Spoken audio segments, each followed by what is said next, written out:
আমরা এমন এক সময়ের মধ্যে বিজয় অর্জন করেছি, এই বিজয় কিন্তু খুব চ্যালেঞ্জিং। আপনারা আমাকে সহযোগিতা করবেন। আমরা বিজয়ের দায়িত্ব পেয়েছি, এই বিজয়কে এগিয়ে নিতে হবে। সামনে আমাদের দুর্গম পথ অতিক্রম করতে হবে। আমরা দায়িত্ব দায়িত্ব পালন করা খুব কঠিন। আমি এই জন্য আপনাদের বলবো, আমাদের কঠিন সময় কোনটা, এখন আমাদের কিন্তু দলের শৃঙ্খলা মানতে হবে।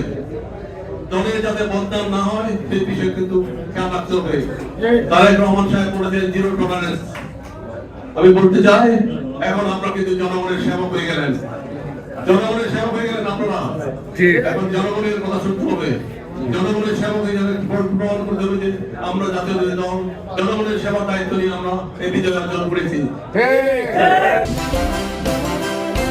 বাংলাদেশের নাম্বার ওয়ান স্টিল বিএসআরএম।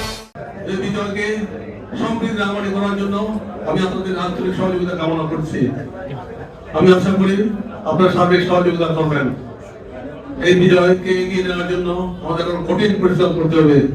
আপনারা কি শুধু 5 বছরের জন্য বিএনপিকে ক্ষমতা দেখতে চান? তাহলে আমাদের কিন্তু দলের শৃঙ্খলা, দলের বদনাম না হয়, দলের কেউ কোনো মুক্তি করতে না পারে, সেভাবে আমাদের সজাগ থাকতে হবে।